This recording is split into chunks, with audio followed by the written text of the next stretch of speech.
I went shopping this morning and got myself some new oats.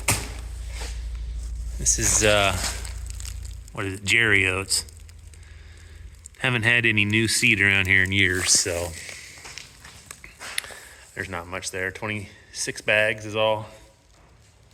I'll show you what else we're doing here.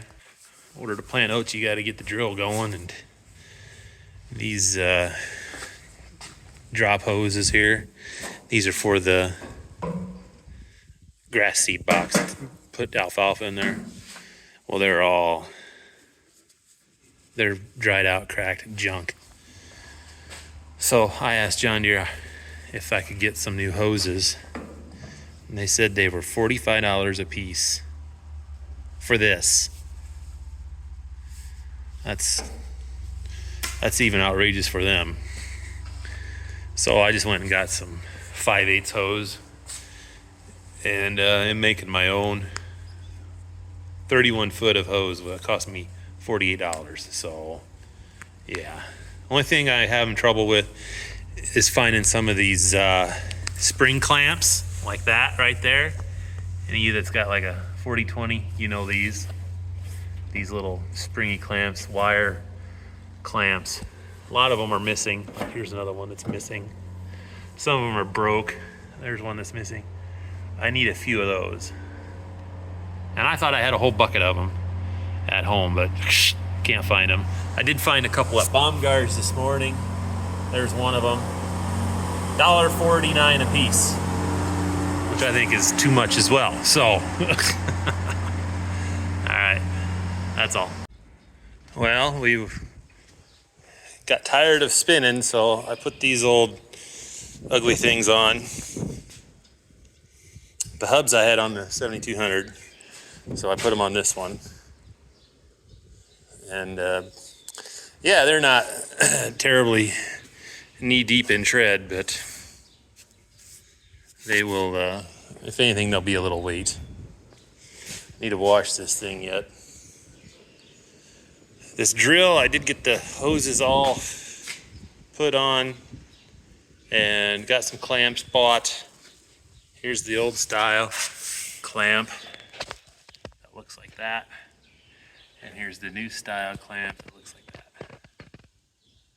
Or that's what I found to put on there. So that's what we're using. I got a dozen of those. They were 58 cents a piece versus what Baumgart's had. Where these, they're just the same, except they're a little bit heavier than what was on here. A little thicker. And those were $1.49. So, and the hoses, I told you these hoses John Deere wanted $45 a piece for. And I replaced them all for $48 just using regular hose. We're scattering some dry fertilizer out here. I want to put some oats and alfalfa in out here. I gotta turn around here, so hang on. Got the steering wheel, so chillax. No, I didn't see where, I gotta count rows because I didn't pay attention. Where'd I come out at? 7.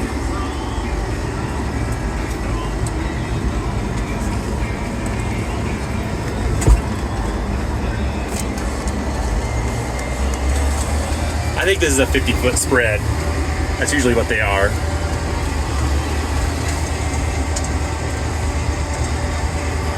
$50-foot. And this one's really nice. It's one of them hydraulically driven spreaders, so you don't have to run a PTO,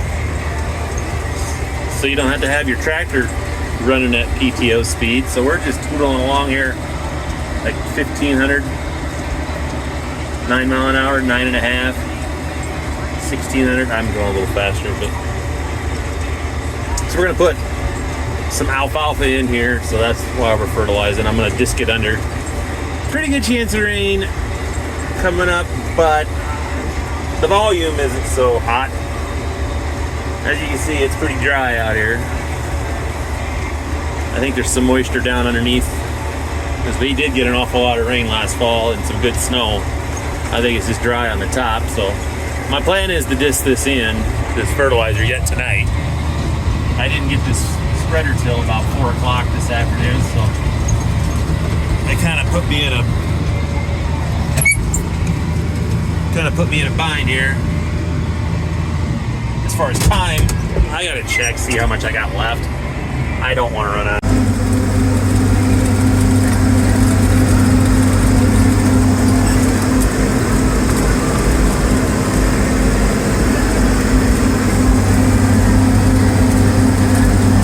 Well, we got the duals on. I already showed you that, I guess. If I put these videos together, I'm sure you would have seen that. But it is pretty dry out here.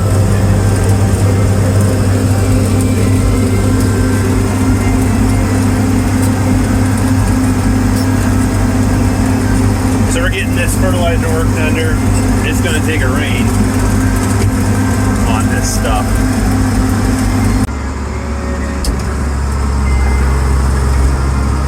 Well, let's see. Does it look straight over here? How's that look? Doesn't look bad. It's hard to tell.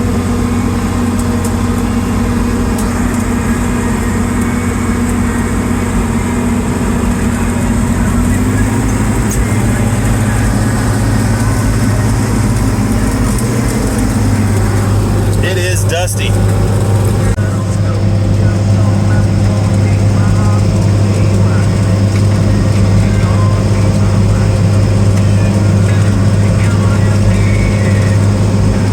It's pretty dry and pretty dusty out here.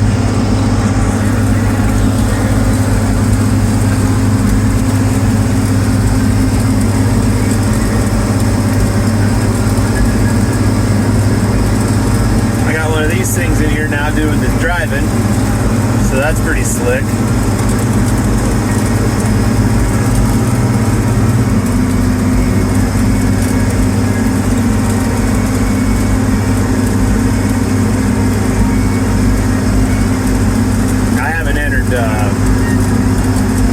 Numbers in there correctly yet. You got to measure your antenna height and wheelbase of the tractor and distance to your like axle on the implement, things like that. I just kind of guesstimated because I wanted to get out here and play with it. So when we get to spraying, I'll actually have to be more precise with those numbers. This is just disking. It don't matter if we screw up.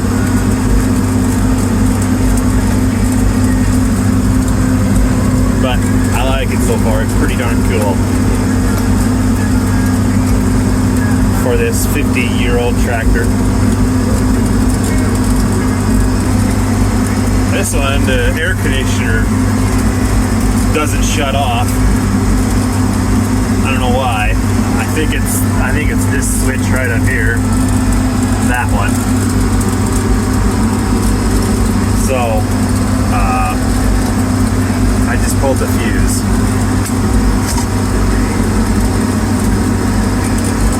I guess I'd rather have that problem than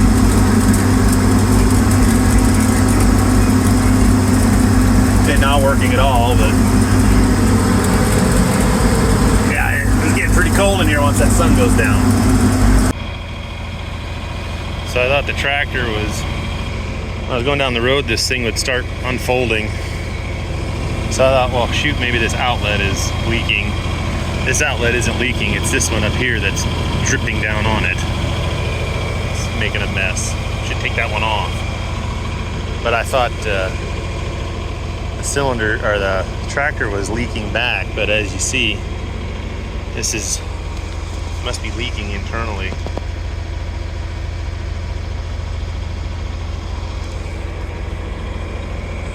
So it doesn't matter which one. Sometimes it's that one that goes down. I guess it's whichever one is leaning over the most.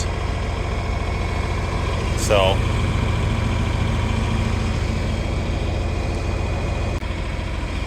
can see how much it's settled already.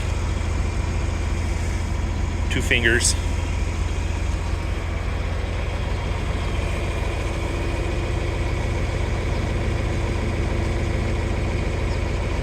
I thought that was strange this morning usually when I park it, I always unfold it.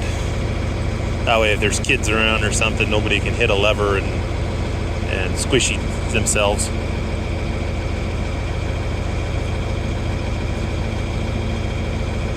And before I got out the driveway, this one was out about like this already. 2 fingers, now we're up to 3 fingers. So, have to look into that, I guess.